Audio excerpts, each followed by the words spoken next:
This is a way, it's not the way, it's a way to build a shared agenda across diverse ranges of stakeholders.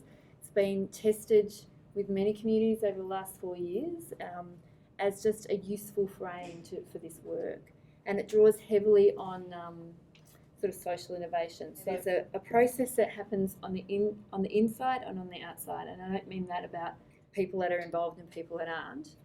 But if we just get going and draw it like this, people might recognise this about social innovation loops. Usually a transformational change process, or a process that's intentionally trying to change the system, not just deliver a project or a program, starts with some sort of hunch. Now that hunch, you could call it an assumption but a hypothesis, but is usually informed by some people coming together to say, and the storylines into this work vary depending on context. One of them that I think is really common in response to crisis, where some crisis happens. In the field I work in, riots in communities, multiple copycat suicides, will get people to come together in ways that they haven't before. People will convene, people will come together and say, things cannot go, enough is enough, things cannot go on the way they have in the past. Another narrative into this work is one of sort of, I have been working as a employee or perhaps a community leader in this community for 30 years, and we've been working so hard to get change and better outcomes for our people. For all of the effort, we're not seeing much change. So this is sort of the narrative of, we can't just keep doing what we've always done, but we don't know what to do differently. And the other one's sort of self-determination, like we are the makers of our future. We're tired of people elsewhere making decisions about our place or our community. But whatever it is, there's some sort of hunch. And the more people you can convene around the beginnings of change, the better. So what you're trying to build is a very diverse group of people who are taking on the role of building the agenda. Now, diversity broadly looks like people from government, people from community, people from service delivery, people from business, philanthropy, or other. Now, this type of cross-sector table can emerge at any time across the process. It's beautiful if you get it early, but it's not necessary. But what's happening is this group here, you're framing their role as developing the agenda through things like systems analysis, listening, understanding the dynamics of the system. They're building an agenda that they think will change the system and create better outcomes about the issue that people care about. But you've got to create a learning culture and a learning system to do that. So they have a hunch. You've got to take that out into the system and to really, truly test that hunch. Now that can look like pretty standard stuff that organisations do really well, like focus groups and consultations. This can look like doing, a 300-person convening. It could look like doing a desktop research. Whatever it is, you're getting data and you're bringing it back in to this diverse group of people, and you are challenging their assumptions, and they are challenging their own assumptions about, is this hunch? So if it were a riot in the community that triggered something, we need more police. Well, is that actually true? Let's go out and test that and understand that. Let's listen, because this could be 100 different meetings with organisations. But you bring it back in and you're forming a second hunch. What you're trying to do is create insights, and you brought it in earlier, empathy. So whoever the population is, whether it's all young people arriving at school, children arriving at school ready to learn, or all young people in our community having access to equal opportunity around employment and education, whatever it may be, you're trying to connect people to stories and experiences, lived experiences, and insights from the data. When we get to further hunches, you'll start getting, as you go out again and test what the hypotheses are or what the emerging agenda is, you'll get more insights each time, and hypotheses to test will emerge. And these are really important in the process for change. You can call them what you like, early wins, some people call them circuit breakers, but where it says, okay, if we want every child arriving at school ready to learn, we're realising from our listening and our data that we have really low levels of access to child and maternal health visits. Okay, let's run an early win to say, can we just get people to collaborate around that? So early wins have to be delivered by more than one part of the sector and be able to deliver immediate benefit to your population, because what you're doing is running these early wins to feed your insights and data back into the system, into this process. So what's emerging is like emerging agenda informed by the things that you were doing today. So systems mapping, network mapping, understanding systems dynamics, understanding like what is the baseline data for the population, what are the outcomes that the system as a whole currently generates for all children from preconception to 8 or whatever your population is. But you're building scope, who's the population, what's the geography, that's all emerging, and what are the high leverage intervention points that will create significant change for the whole population. So you're going out, you're testing that, you're learning from your couple of early wins that you're running. And here comes a proposed agenda now. That goes out for testing. By the time it's out here for testing, if you've done your this is like community listening, community mobilising, community engagement across the sectors, not just into business, into government, into providers.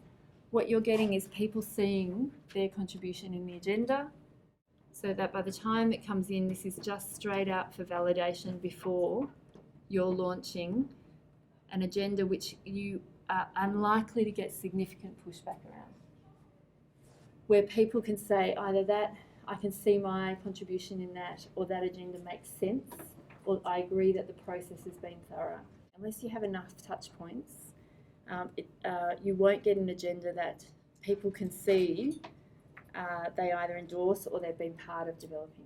So you can imagine you're going to need some coordinating infrastructure or people to convene this process, and we'll get into that, but they're colloquially called a backbone.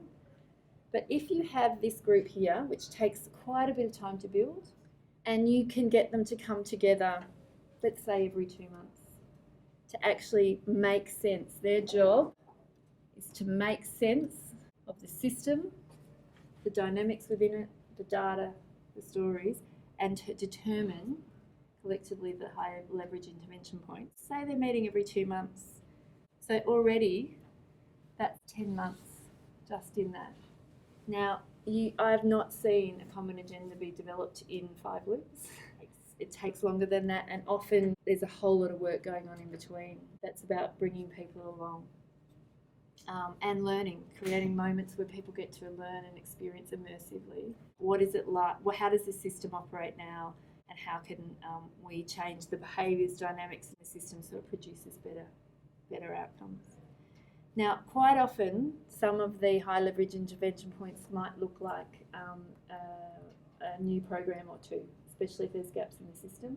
But ideally, your agenda for change is also directed on shifting the dynamics in the system, addressing root causes. And so a large component of your shared agenda is about systems change, system improvement. Who's on this table really matters. Part of the ability to get an agenda that sticks, remember, everyone who's operating in this place has their own agenda, their own organisational plan with KPIs. That's the known agenda, let alone the agendas that aren't written on paper. So everyone has a plan. Getting your agenda to be the agenda that people are prepared to align their effort and resources to takes a hell of a lot of authorisation of that agenda. This table, how this table is built and how it comes about really matters. If you could pick it, you would have who are the people with the most amount of power and influence, both formal and informal power and influence, that have a stake over the issue that you're trying to create change in, to come together. Now that's an ideal world. That takes a lot of time and effort to pull off. Perfect is the real enemy of this work. So you have to start with what you can get. You strive for as many people with power and influence as you can get, but you've got to start by working with the willing. It's almost like in this work, what I would call this is your cross-sector leadership group. Lots of people call it different things based on their context. But this group become your champions. They prosecute the agenda for others, and they go out into the part of the systems over the system that they have influenced, and they are championing, promoting, but all people also see them as the first people to align, the first people to move their leadership and their resources in behind the agenda. To be on this group while you're recruiting them to say, help us form the agenda to shift outcomes, significant, like transformationally shift outcomes in our place. And if you think of it like concentric circles, they're the start, and you want it to grow, but they take it out into the sector they have control over. I think there is a overarching philosophy of work with the willing, but you've also got to work with people who are prepared to have a go at working differently together. Like that invitation to people to say, come join this process or help catalyse this process because we're going to find a new way of working better together, inherently says we don't know what that way of working is going to look like, and we don't know what its impact on you is going to be. So they have to have a preparedness for a degree of comfort with uncertainty. And if you have people that enter into at this group, at this level, who are saying, I know the answers, this is what we need to do, they are probably people you need to be recruiting later. You need people who are aligned to say, we need to find a new way of working, a different way of working to how we do now, because if we keep doing what we always do, we're going to get the same outcomes.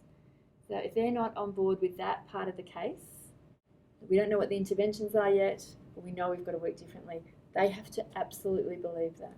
I think there's sometimes a year's work before you even start this.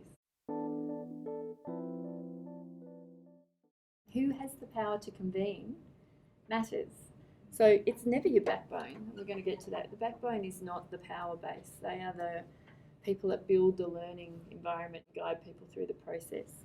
Ideally, you want the people with the power to convene sitting here, or are just enough of them. So if they put an invitation out, people will at least turn up because of them, or want to learn more about this initiative because they got an invitation from that person or that entity. All of this is about building what's called the container for change. Like, it has to be, some people call it the authorising environment, the holding environment. It's like, what is the process for change that's going to hold people in? Because this is a long process, and sometimes these processes have high amounts of tension and conflict in them. So you want them to stay in despite the heat going up. And the other one is why these early wins are so important is, to me, these are your early prototypes, but they speak to the people who need to have their action itch scratched. Oh, we've been meeting for 4 months now and nothing's going on. Well, you need some early wins to show progress, but these early wins must be feeding insights into how can we change the system, or what's the interventions that we need to be prioritising. Some of the benefits of getting clear on whatever the process for getting to common agenda is, if you map it like this or any other way, is that you can talk to these people to say, we need you for at least 12 to 18 months, because you can't keep it an open-ended thing. If you actually want a huge amount just of diversity, but once this is somewhat underway, you need some stability in this group, because this group has to go through letting go of a whole lot of stuff, my preconceived solutions, starting to get enough trust amongst each other to explore stuff, challenge, constructively challenge. Well, the way we do business, that means looking at yourself. The way I do business has to change, and the way we do business together has to change before you get to intimate. So you do want some stability.